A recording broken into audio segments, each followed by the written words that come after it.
everyone, and thank you for joining us for the final paper session of this conference. This session is going to be it's called mixed topics. I guess we could call it hybrid topics. It is not hybrid, it's totally virtual in terms of the presentations that are going to be happening. There will be 3 presentations, and they will be presented virtually in succession, and we will have Q&A at the end. So I'll start with our first set of presenters. The first presenters are Lily Pang from the University of Florida and Peggy Glatthaar, Florida Gulf Coast University. Their presentation is titled Controlled Digital Lending, Equitable Access to Knowledge and Future Library Services. Lily Pang is chair of the Access and Resource Sharing Department at the George A. Smathers Libraries at the University of Florida. Her role is to support the teaching and research goals of University of Florida faculty, students, and staff. Peggy Glatthaar is head of customer services at Florida Gulf Coast University Library. Her areas of responsibilities include the following: manage, develop, and evaluate the library's customer services department, which includes circulation, interlibrary loan, and course reserves. So without any further ado, I'll turn it over to our first presenters. Thanks, Dr. Dean Eckman, for the introduction, and hello, everyone, and welcome to our session. So I'm Xuan Lily Pang. I'm the chair and associate university librarian for access and resource sharing services at the University of Florida. And UF is a little bit about our institution, and UF is one of the largest land grant research public university in United States. Our campus is located in Gainesville, Florida. The 2022 US News and World Report ranks UF number 5 among public university in America. So Pagan will introduce a little bit about her institution. Hey, I'm Peggy Glatthaar. I'm head of customer services here at Florida Gulf Coast University Library in Fort Myers, Florida. We're a regional university here in Southwest Florida. We're a mid-sized university with about 15,000 students, and over 50% are first generation and low income. We just celebrated our 25th anniversary, and so we are new, and we were born mostly with e-resources. So our print collection is not so large. I just want to say too, thank you everyone for coming.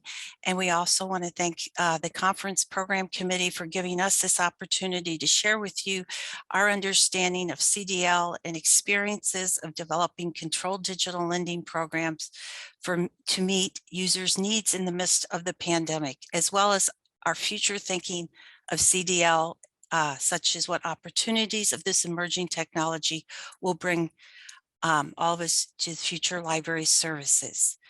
And now over to Lily.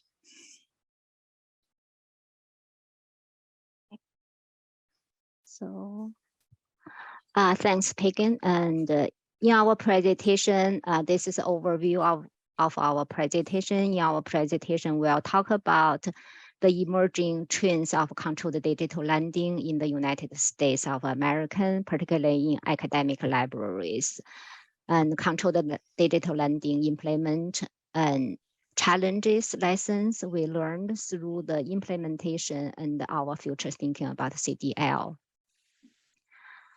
So let's see. So what is controlled digital lending? Controlled digital lending is an emerging modern methodology that makes libraries print collections more easily available for lending in digital format. CDL is not a new concept. It has about 10 years history. In 2011, the basic principle of CDL were articulated in the paper Building a Collaborative Digital Collection, a necessary evolution in libraries by a law professor at Georgetown University. CDL enable a library to circulate a digital title in place of a physical one in a controlled manner.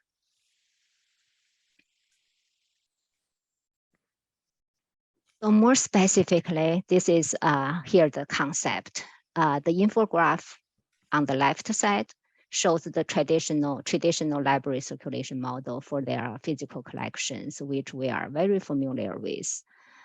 The infograph in the right side shows the CDL model for controlled digital lending, which is the library digitize their legal acquired copy, lock down the physical copy, upload the digital file to a cloud server, and make the file accessible to the user in a controlled environment. And for example, user one borrowed the book, and after finish reading, the book was automatically returned to the cloud server. And the next user can borrow the book in a minute. We may already notice the efficiency of this model. So why controlled digital lending? Here are some reasons for controlled digital lending. For example, pandemic access, distant learning, field study, special collections. The items is too fragile to circulate it physically. How about accessibilities? Meet the user with disabilities. So we think the CDL has the potential to help library to remove barriers to access libraries' physical collections due to the special circumstance, and is the way shift lending to a new format that open up access possibility for all readers anywhere, anytime.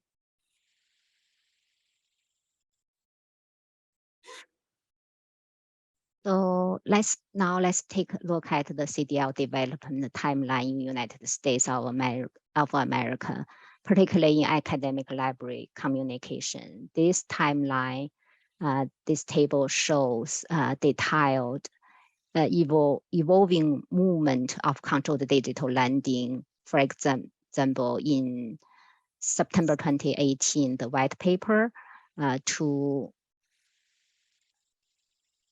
the community conversation implementation in summer 2020, and position statement. Also grants to sustain grants award to support this initiative, as well as sustain the program in the past 2 years.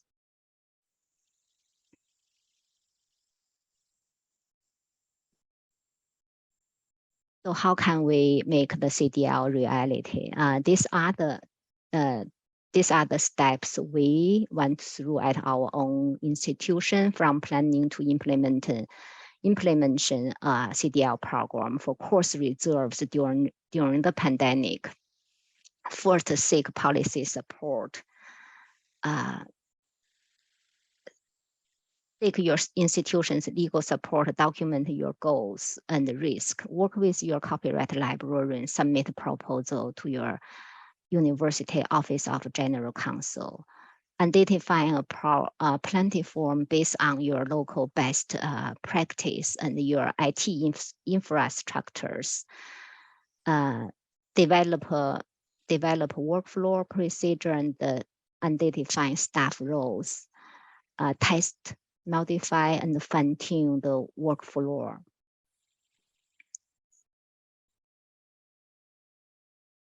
Now you see this our CDL platform phase 1. In summer 2020, we built a cost-free CDL platform for the purpose of piloting this program. We use Google G Suite to host digitized content, prevent copying, printing, downloading, also known as DRM. And we adopt an auto script, expire the file, auto remove user from Google Drive. Another system we use is e-reserves, and for students to discover the content. Google Calendar for booking student requests. You can see this is a very basic hybrid model. We put all pieces together, try to meet the user's need at that moment.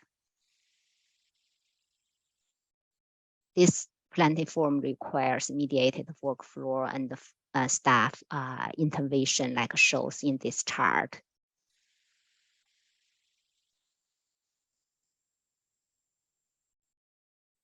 We launched a hybrid CDL platform as a quick start-off solution to meet users' immediate needs, as I mentioned.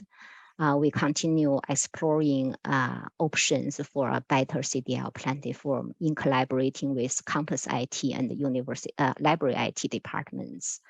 We implement for them universities Google CDL Google Drive APPs to automate the workflow. This is our phase 2 platform. You can see we only use Google Drive APPs and e-reserve iris.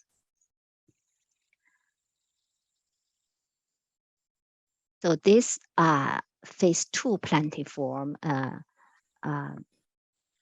comes with enable us to unmediated workflow, eliminated student booking request process, as well as staff intervention for circulating the digital copy. The unmediated workflow save staff time and improve users' experience.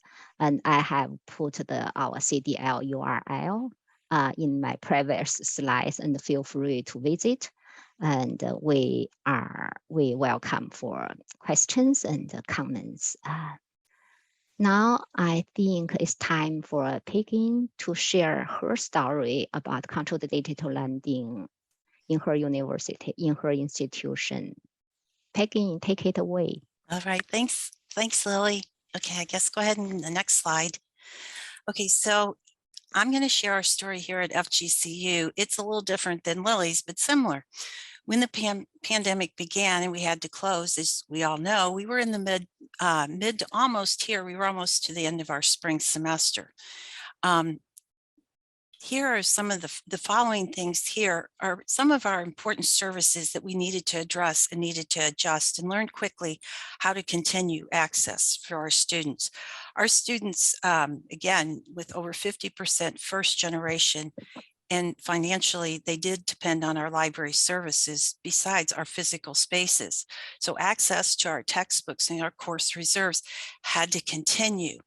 Our textbook collection is our highest circulating print collection. As I mentioned earlier, we were pretty much born with e-resources here at FGCU.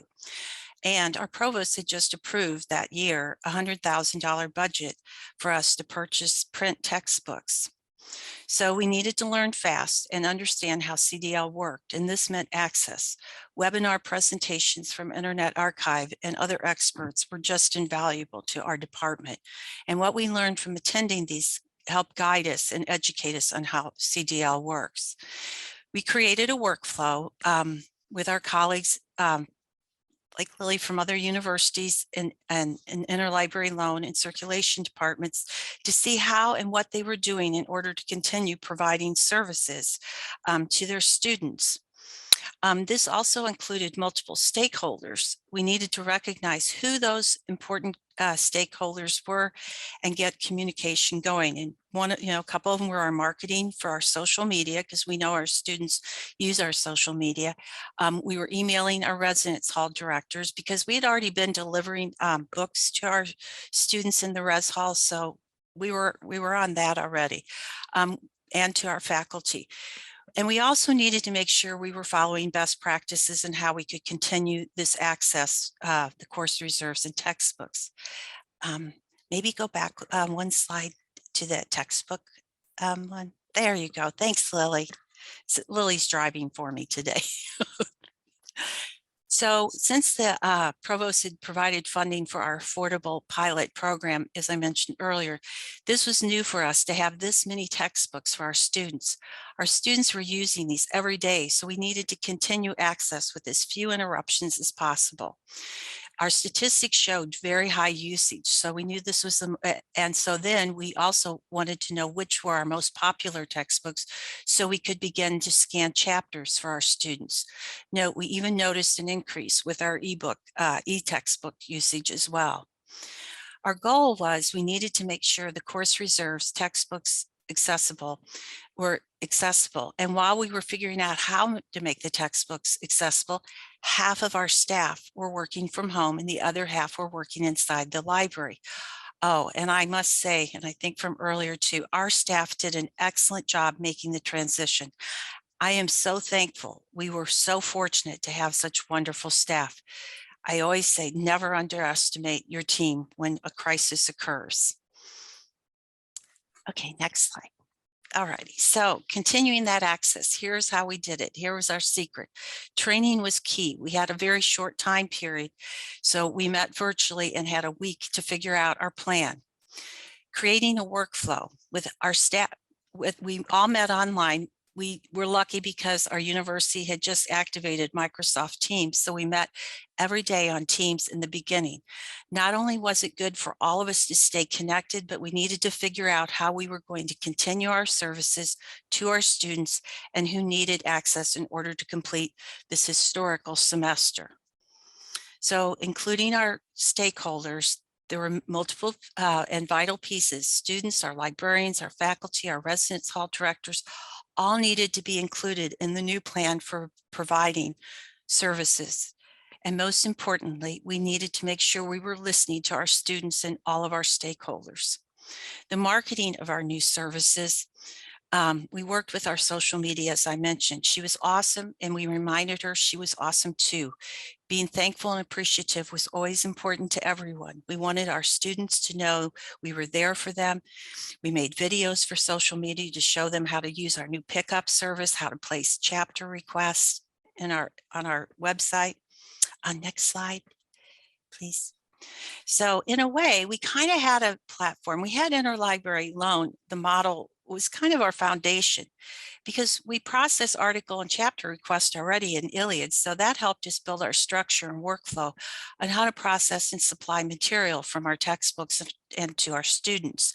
We definitely wanted to follow best practices. So like our existing policies, we continued to practice fair use and copyright. One thing was certain, we weren't physically circulating any of our print textbooks. We were physically unable to circulate our textbooks since our building was physically closed to our users. So using familiar software and programs, we were able to mirror document delivery, basically what we were doing in ILL. This helped us understand how to limit the loaning times and the best way to provide material to all students and support our faculty who were teaching online, sometimes for the very first time. And having Canvas, that was a good tool as well. So as I mentioned earlier, we weren't circulating any of our print textbooks, but we were able to circulate items from our print collection. We would deliver the print material to our residence halls, and we would also pick up things from there. And we also offered, like many libraries, we offered the drive-up service. But of course, reserves and textbooks from our recently gained knowledge on CDL, we knew we could provide better access by not circulating any of our print reserves and making the new model available to students. So implementing this, I guess the next slide, please, Lily. So training, like I mentioned earlier, we did utilize Microsoft Teams. It became our best friend and became somewhat proficient in it. Meeting virtually, as I mentioned before, kept us in touch with one another. It made it easier to get our workflow established and who would do what and when. With the 2 staff members we had in the building with a few of our student assistants who were still able to work here, and we did, we practiced good practices too. They helped us scan chapters here inside the library. And then the staff that were working remotely, we would send them the scans and they would do the editing and then finally sending them off to the student. This was very labor intense for us, and everyone was very dedicated to the new workflow to make this happen for our students. So scanning, the approved titles. We worked with our assessment librarian too to run our usage stats so we could kind of get ahead of the game, as I mentioned earlier. That was really important. And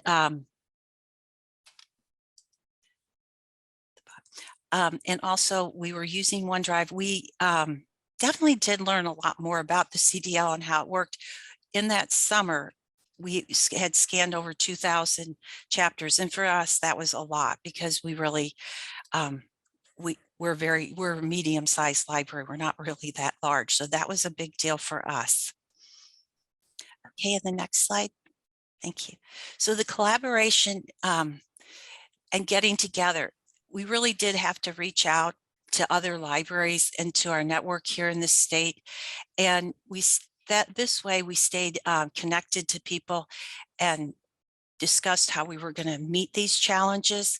We definitely had to be creative and reach out as well. Our students depended on our library, and we were their lifeline to material they needed in order to complete this semester. We even wrapped up our physical delivery service to the residence halls for all the students, and they were quite appreciative. And we had to keep trying, and we couldn't give up. And one of the other things, I think one of our challenges, but our opportunities, a lot of us got cross-trained during that time. We were able to update our documentation for training. We needed to make sure everyone was in the know if any changes occurred. So this involved our librarians too. Our campus is diverse, and with first-year students and the first-gen students, that's even more important, that we make them feel taken care of at the beginning of a pandemic that no one had ever experienced. And staying current on CDL trends. Internet Archive was instrumental in educating us on how others were doing CDL with the tools that they had. Plus, we wanted to make sure we followed copyright and fair use. We were lucky last month, we even had Chris Freeland from the Internet Archive as our guest at our weekly coffee hour too. That was kind of cool. And the next slide. So what did we learn? Well, we were able to reach more students who were unable to purchase textbooks, because a lot of our students don't purchase their textbooks. They rely completely on us. Here at FGCU, we were so lucky, we were able to apply, and we did end up getting a grant from the CARES IMLS grant from Florida State Library. We were able to update our technology here because we were using old scanners when we were doing all this. So we were able to get one Kick scanner and one Bookeye. We were also able to get the Lock Lizard software. And we just learned more knowledge about CDL and Open Library and HathiTrust. And so it was really, we tried to make something that was really difficult into something positive for everyone. And that's it. But I would like to also mention today, Lily and I would like to dedicate our presentation to Alvin Lee. Alvin was our colleague who is was supposed to present with us on the copyright section of our presentation. He passed away early in May, and we just wanted to say he's in our thoughts as we presented today. Thank you so much, Lily and Peggy. Can we have a round of applause for our first set of presenters?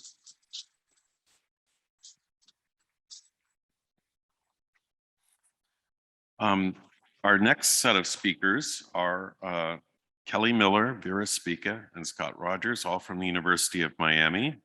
Their presentation is entitled Fostering Community Health and Wellbeing Through the Development of a Mindfulness Program and Meditation Space at the University of Miami Libraries. Kelly Miller is Associate Dean of Learning and Research Services at the University of Miami Libraries, and she is also a certified mindfulness meditation teacher. Scott Rogers is a lecturer in law and founder and director of the Mindfulness and Law program at the University of Miami School of Law. And Vera Spika is the subject specialist librarian in nursing and health studies, biology, psychology, and public health at the University of Miami Libraries. So thank you, Chuck, for that introduction. And we're so glad to be here today on this final day of the IATL conference, and excited to share with you the story of how we developed our mindfulness program and meditation space at the University of Miami Libraries. especially after listening and attending the wonderful presentation this morning on transformative leadership and mindfulness. So really just great to continue the conversation on this theme. So Chuck already, oops, just getting a little help on advancing the screen here. Okay, learning. So Chuck already introduced us, so I'll just proceed to our next slide. We wanted to share a little bit about the University of Miami context for our mindfulness initiative. You've already, over the course of the conference, learned about the University of Miami, but just a reminder that we're a private R1 university. We have about 19,000 students, undergraduates and graduates, and 17,000 faculty and staff members who we're supporting. And our University of Miami libraries includes a learning commons that's focused on coordinating and co-locating academic services to support student success. And so our conversation today is going to show how we've expanded this to include wellness initiatives as well. The University of Miami Libraries also has subject librarians assigned to support each discipline, and we're really fortunate to have Spika with us today, who's representing nursing and public health disciplines, among others, at the university. So at this point, I'll pass the mic to Scott, and he'll say a few words about our mindfulness initiatives at the university. Thank you, Kelly, and thank you, Chuck, and good to be here with you, Vera, and with everyone. As Kelly alluded to, we have a series of mindfulness programs and ways that mindfulness is shared across the University of Miami and have for more than a decade. Two of those in particular that are relevant to this conversation, in part because it speaks to the collaboration that was set in motion about 8 years ago when Kelly and Vera, interested in sharing mindfulness and bringing it more formally and meaningfully to the libraries, knew that we had Mindfulness. That's the University of Miami's Mindfulness Research and Practice Initiative that in 2010, I co-founded and co-direct with my colleague and our colleague, Amishi Jha, a wonderful cognitive neuroscientist. And we happen to have it where we're situated right next door to each other, where the law school and the libraries are literally a 2-minute walk apart. So that's where I'm spending much of my time on the faculty of the law school, where we have, as Chuck mentioned, a mindfulness and law program where we integrate mindfulness into the curriculum. And this really became the foundation for much of what we'll explore in terms of our collaborative embrace and that which has followed in the intervening years.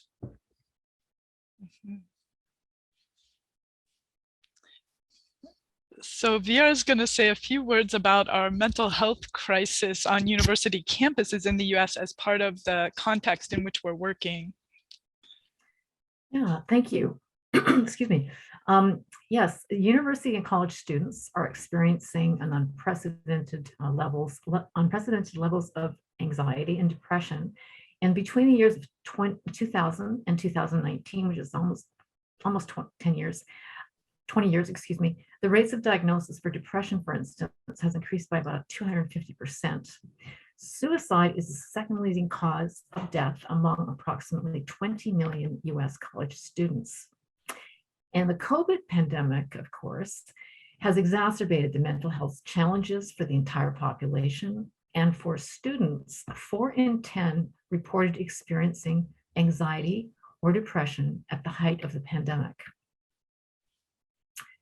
Counseling sessions on campus are also straining to meet the need, and consequently, they cannot help all students seeking their services for stress and psychological distress. And nearly half of the college students, 47%, are struggling with clinical anxiety or depression. But out of those, 40% had mental health issues, counseling and therapy in the past year. And finally, the majority of college presidents have consistently identified mental health as a top concern for not only students, but also for employees. Next slide, please. Yeah, so in this really difficult context and a stark problem for our universities, the questions arising increasingly, how can libraries support student well-being at this time and the larger community as well? So one of the areas where we're beginning to experiment and have now, thanks to Scott's support and help, we've been experimenting now since 2016, how to expand our offerings beyond purely academic support. Another area that we're experimenting with is how to develop expertise in this new area of wellness support. And here you see a picture of our Learning Commons at Richter Library.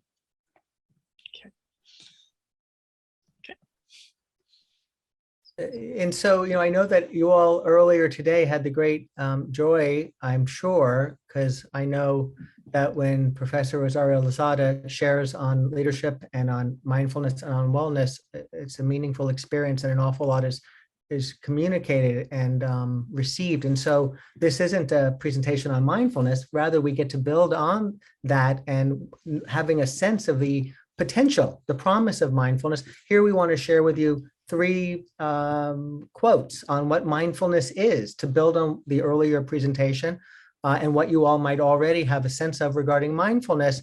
3 different voices speaking to the same thing and coming at it from what we understand from what mindfulness is the different ways that we relate to the meaningfulness of our lives, the fruition of our careers and our pursuits academically and personally, and how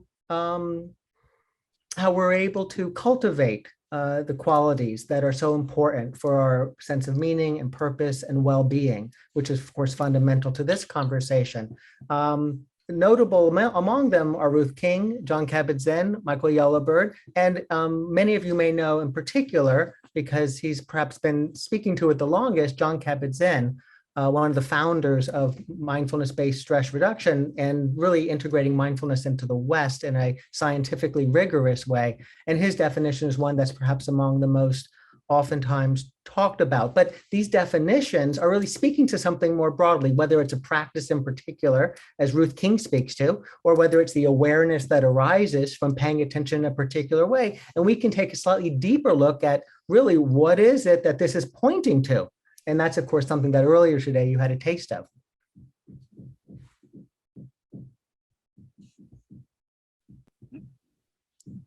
So Scott discussed mindfulness a bit, and we had the experience of trying out some practices this morning, which was really fantastic to do in community with you all.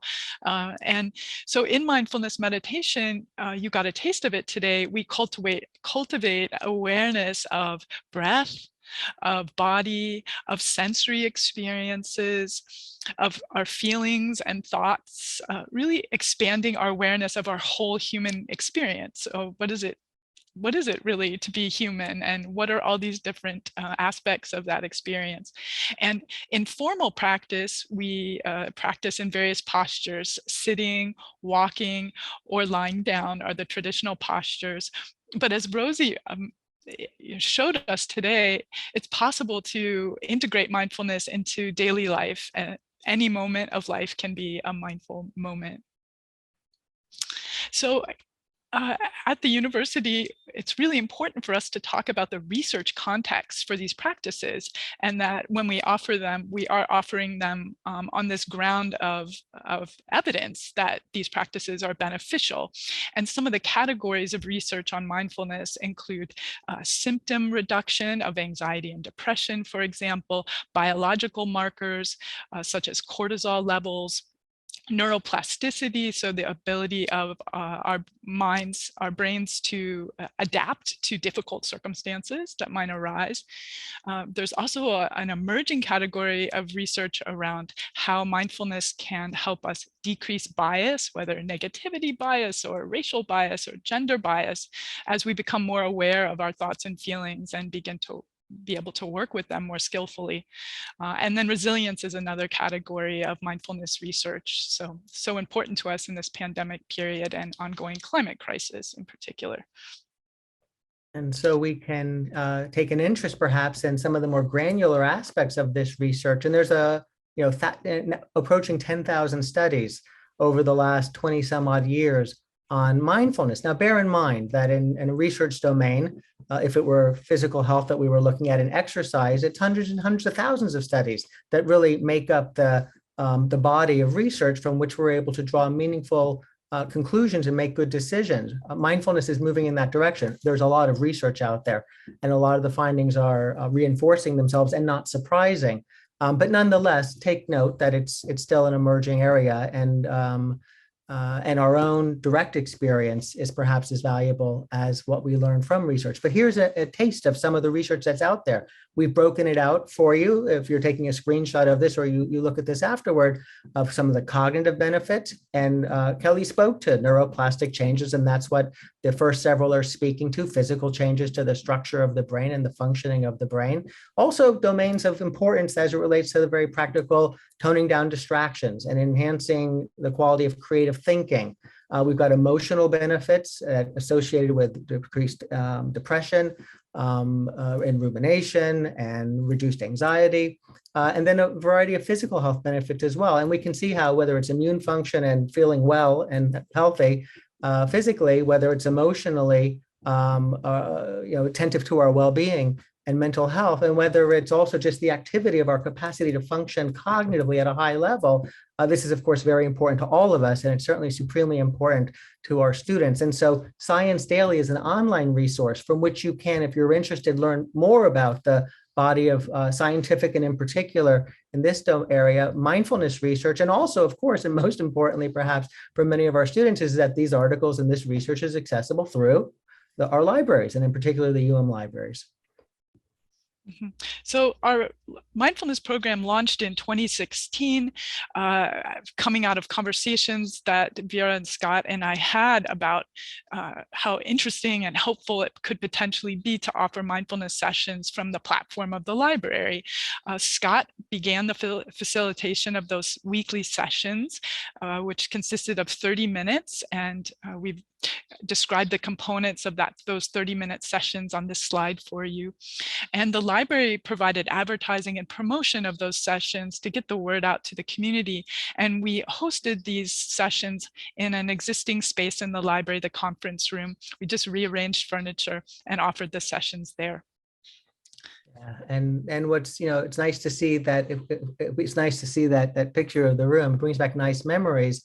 And importantly, the conversation around mindfulness, or the engagement around mindfulness, is at times a conversation where we're intellectually considering the subject and thinking about it. And of course, that's where the research becomes relevant as well, and various insights about the ways that, as Kelly said, we relate to our thoughts, feelings, and sensations, what that even means, what that might lead to, how that might be beneficial, as well as the practicing. And so for many of us, we would say as teachers, the practicing is most important, because without the practice, well, you can talk about it forever. At the same time, to have a conversation, to bring people in and engage, many of whom aren't familiar with what it is that they'll be doing or why they'll be doing it, or having perhaps misunderstandings about what it is, because it might seem like a meditation, and perhaps in some ways it is. But when Professor Lozada talks about applying it to our daily life, we're not talking about going through our daily life sitting down and paying attention to our breath. We're talking about bringing the focus and our concentration and a quality of awareness to conversations with others. So for people to be interested in mindfulness, whether it's for enhancing and optimizing their cognitive focusing and attentiveness, or their sense of connection with others or with themselves, or whatever it might be, we like to share and think it's important and helpful to share handouts and materials that can be a source of intrigue, interest, to really set the stage intellectually for what then might be settled into experientially with even more curiosity and interest. So we just want to share this with you, because this is something that I've shared for many, many years with in teaching mindfulness, and we brought this into our training and our sessions with students and faculty and staff and members of the community. And if you're interested in finding out more about how it is that we can look at the landscape of our mind, and we can talk about the places that we go in terms of fear and doubt and shame and the roller coaster of emotion, and how that can set up a conversation where we're all talking about something that we all understand and can relate to. And then it leaps into, and now we're going to do a mindfulness practice where we're going to pay attention to the landscape of the mind.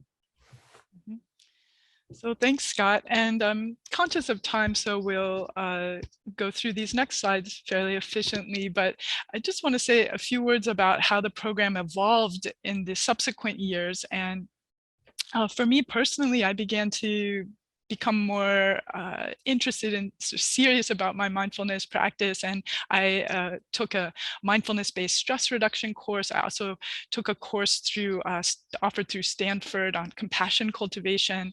And I attended in 2017 the first of numerous silent meditation retreats, and that helped me both personally and professionally. And I was also then exciting to be encouraged by Scott to begin offering or helping to facilitate sessions, co-facilitating initially, and now facilitating myself as well. So in a sense, we're building our expertise in the libraries because we're discovering how beneficial it can be. And we also began to experiment with the length of sessions as well. We added a meditation room, which was mentioned on Tuesday. And then when the pandemic hit, we moved the sessions online, and they still, to this day, continue online. To give you a sense of assessment, here's just a snapshot in the fall semester of 2020. So in the thick of the really worst part of the pandemic, we were seeing an average of 24 attendees with, over the course of the semester, more than 300 people taking part in these sessions. And what was really interesting was the variety of people who would come to these drop-in sessions, including students, employees, faculty, community members, some of whom have now been consistently attending for more than 2 years. And we seek their feedback on the sessions as well. We also added collections of online library resources as well, and featured those. So we're building out our library materials, as well as these are in addition to all the scholarly resources we offer. Just another word about library support. I mentioned advertising earlier. We could not do this program alone. We depend on IT support, on support of our creative team helping with the advertising, but also just all the staff committed to outreach and engagement have helped us get the word out and stay in good connection with our community. We wanted to list a few titles, some of which were mentioned earlier, that might give you some reading to investigate some of the topics we've mentioned today. Scott's book is listed here, Amishi's book, and some other titles that may be valuable for you as well, if you're new to mindfulness or would just like to deepen your knowledge. So at this point, we'll just open it up for questions, or back to Chuck, and we'd love to talk with you more if you're interested in starting a mindfulness program at your university. We have a lot of lessons learned and can share stories and insights with you, and also learn from you in this really exciting new area of library programming and spaces. Thank you so much, Kelly, Scott, and Vera, for that presentation. I'm hoping that all of you, as well as Lily and Peggy, can stay online for just a little bit longer. We're going to hold questions for this session to the very end after our third presenter makes their presentation. So we're looking forward to the Q&A portion. Our final speaker is Kara Jones from the American University of Sharjah. Kara is presenting us via pre-recorded presentation. Her presentation is titled University Rankings Called to Account, Library Voices in the Conversation. Kara Jones joined the American University of Sharjah as university librarian in 2019. Prior to this move to the United Arab Emirates, Kara led the Library Research Services team at the University of Bath in the United Kingdom. So I think with that, we'll start the recording. Hi, thanks for joining this session. My name is Cara Jones. I'm the University Librarian at the American University in Sharjah. This session is called University Rankings and Library Voices and is presented at the 2022 IATOL Annual Conference. Thanks very much for joining me. We'll have some understanding of university rankings. These are very important to universities, no matter where they're located. There are various different types of international university rankings. There are three really well-known ones: the Times Higher Education World University Ranking, the QS World University Rankings, and the Academic Ranking of World Universities, or Shanghai Jiaotong. Here in the US, you're also very familiar with the US News and World Report. In the EU, you might be more familiar with U Multi-Rank. The graph to the side of this slide shows the different university rankings. As you can see, they really have proliferated. Different rankings measure different things in different places.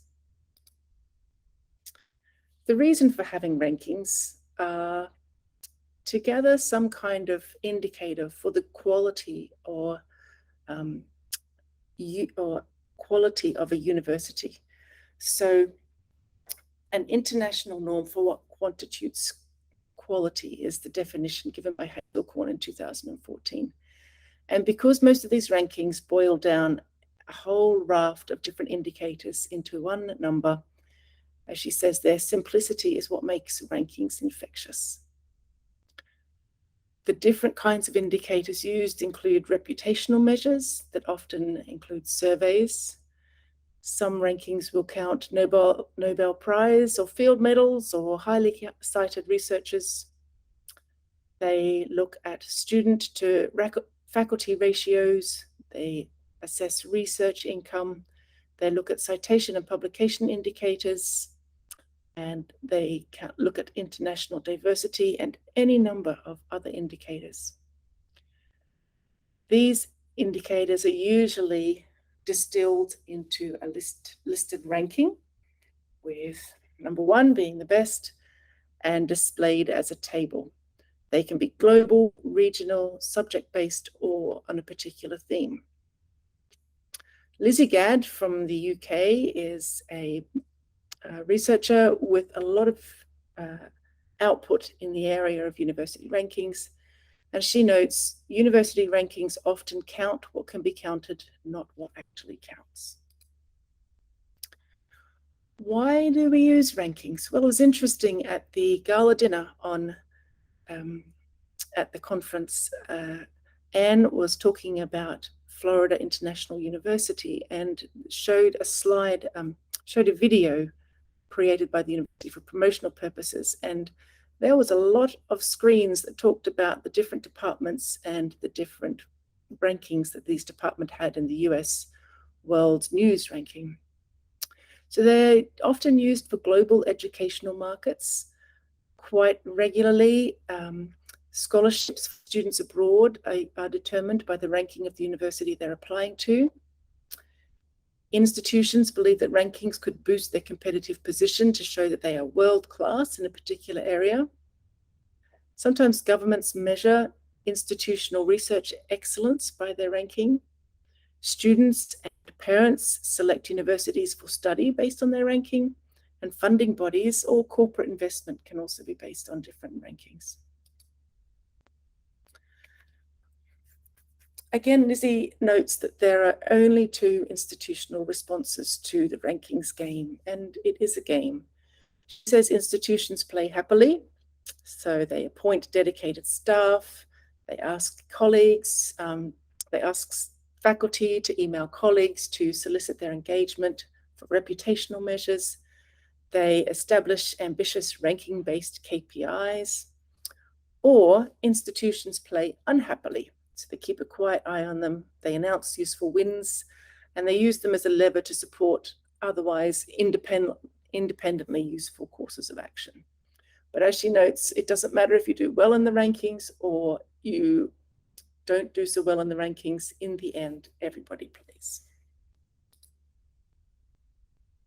Our experience at AUS this is something I wanted to share with you. We formed a university rankings task force in 2019 and 20. I was on the task force along with various other administrators. Our remit from the Chancellor was that they were charged with examining the factors that determined university rankings and to ensure that the institution's strengths were accurately reflected and monitored as we progress towards continuous improvement. You might have guessed we might be one of those institutions that play unhappily. Initially, we focused on QS rankings and then aimed to look at the Times Higher Ed rankings and impact ranking. We got to the QS analytics data file and had a good look through this. We spent a lot of time and effort looking through the data file, which shows all the different indicators for us and a lot of our comparator institutions. And we developed a set of recommendations for university executive. These were based on a couple of different elements, such as reputational elements for improvement. We looked at citations and publications, and then generally things like expectations management, closer affiliation with QS, and things like that. Those recommendations are still, for the most part, waiting to be acted on. My thought with this presentation was, what are the library voices in rankings conversations? So as libraries in particular have moved into scholarly communications areas and looked at bibliometrics, we've become centers of expertise for the analysis of publications and citations. And often that expertise is called upon institutionally when rankings are being discussed. We've also, many of us, increased a focus on institutional research support across the board. Our relationship with research officers and institutional planning and reporting teams have been strengthened in the last few years. The Sustainable Development Goals, the output of those and the mapping of Sustainable Development Goals to our publications is something that's done in libraries. Different libraries are advocating for responsible metrics, and we look at the DORA, Declaration of Research Assessment, and Leiden Manifesto. And I think we are sort of, in a way, an institutional conscience. So we're the ones that think about rankings and say, well, you know, maybe they're good, maybe they're not so good. And we often surface issues around rankings that inform faculty administrators and colleagues of contemporary discussions. So the last few years have seen a number of changes in the rankings. As I mentioned earlier, a lot of the rankings are used for assessing different universities in different ways, and not always the ways that they were meant to be assessed in. We are seeing some changes, not just with the way people are reporting and engaging with the rankings, but also some changes with the rankings themselves. And one example of this is with COVID-19 and international student number counting. A lot of countries like Australia couldn't admit international students during the pandemic. So obviously this impacts on their rankings for international student numbers, which is something they've raised quite vocally with the different rankings bodies. We've seen a rise in more focused rankings like the Times Higher Impact ranking. And we're also seeing some experimentation beyond traditional measures. So looking at third-party data and AI technologies to become new indicators. But in amongst all of this, especially from the research administrators, we've seen increasingly louder voices for things like transparencies. All of the rankings organizations, pretty much all are commercial based. They're commercial industries with that come at a cost and are there to make a profit. So there are some that kind of encourages some game playing. there's been voices for different tools that illustrate distinctiveness. And so a ranking might not necessarily highlight the things that make your university great. We are seeing some, and I'll show this in a minute, some moves towards community agreed indicators.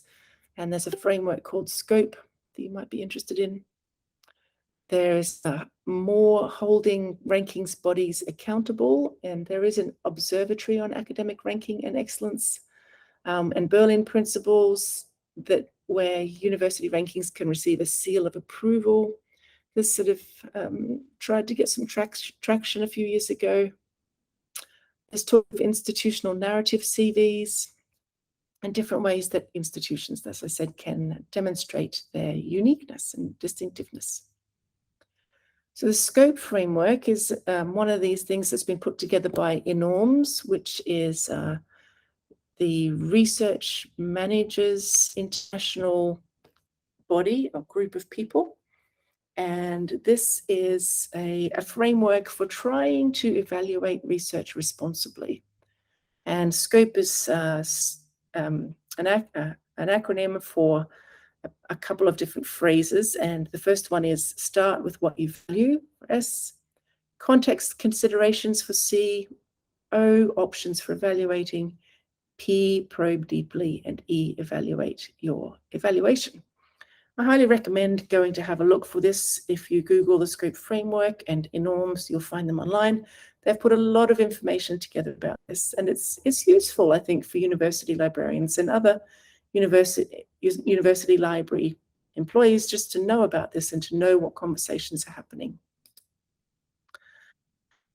I think from now moving forward, we'll continue to see university libraries engaged in rankings conversations, especially with the bibliometrics elements, looking at publications and citations.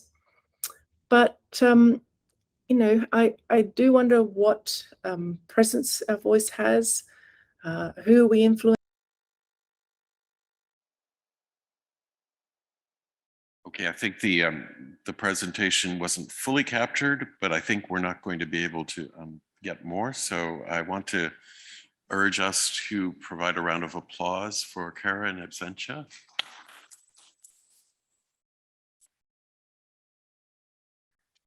And now I'm hoping that the presenters for our first two presentations are still online. Okay, good.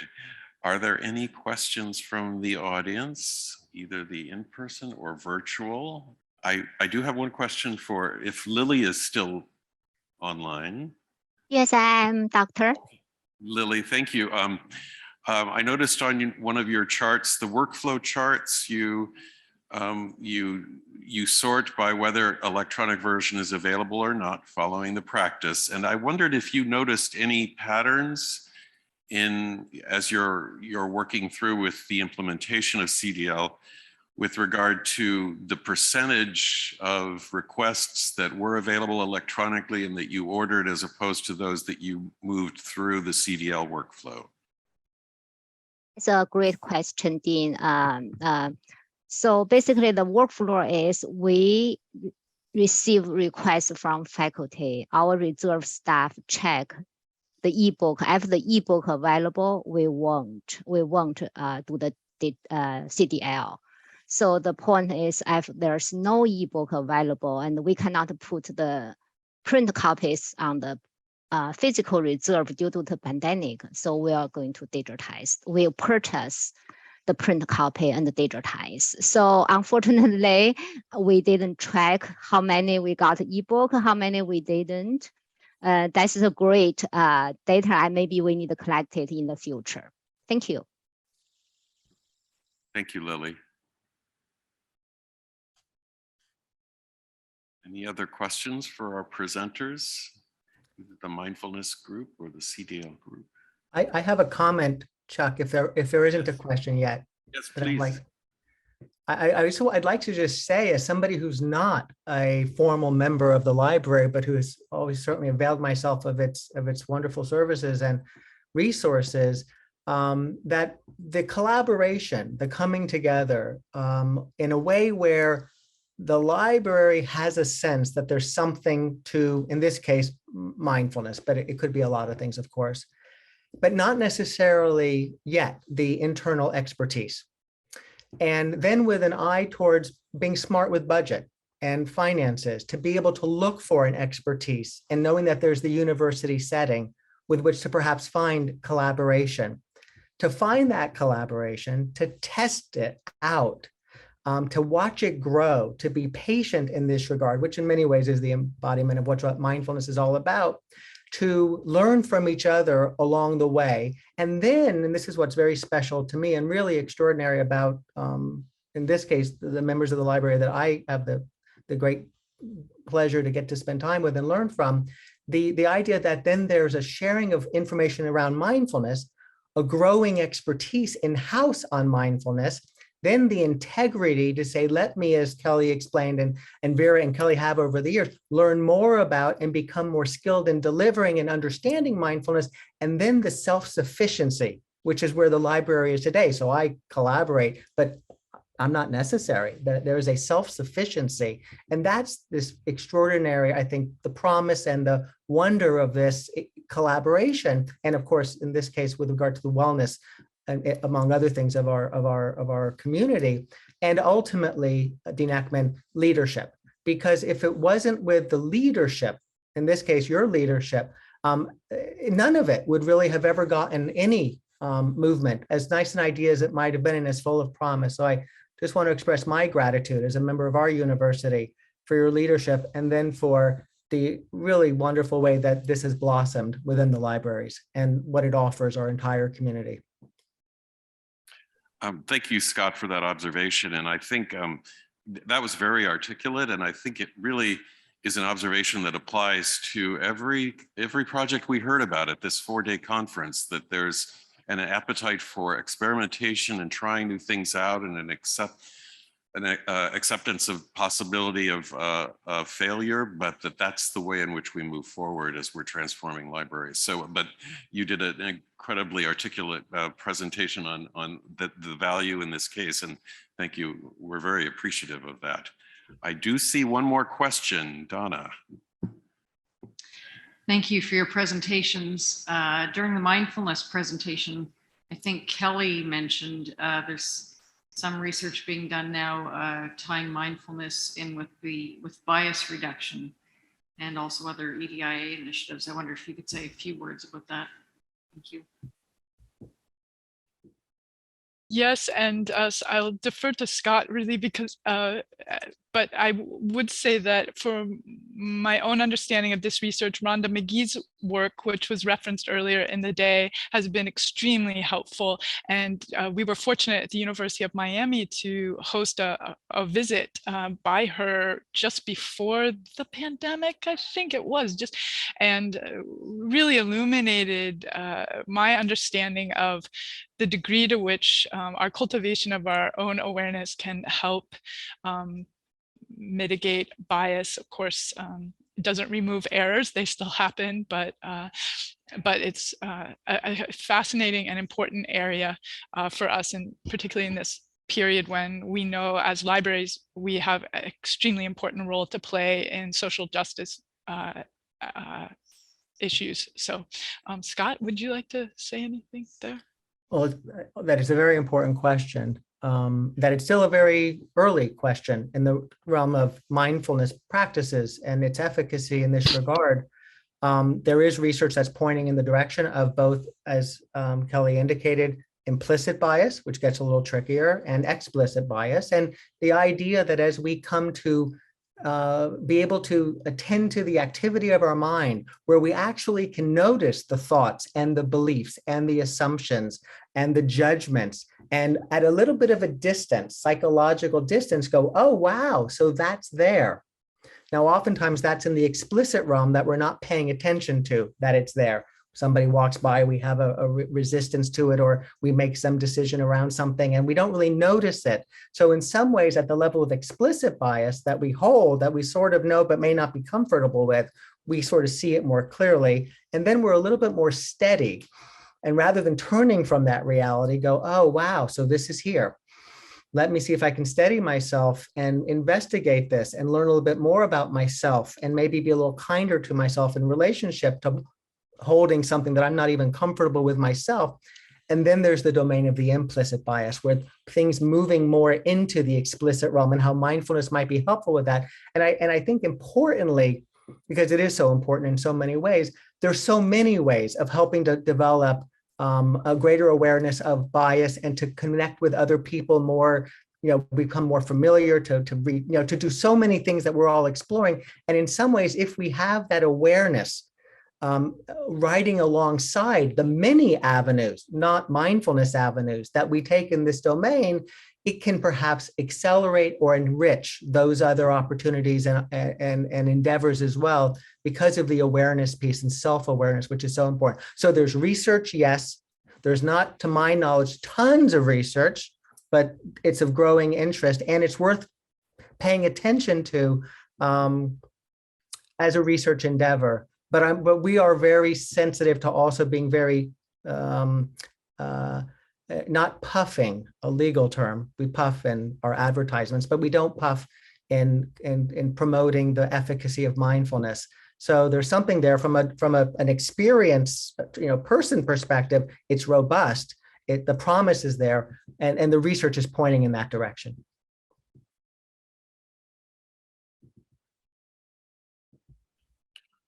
Thank you so much for those observations, Kelly and Scott. Are there any final questions from the audience? Anything from the online space? All right, then I think we're going to close our final session. Can we have one more round of applause for all of the presenters?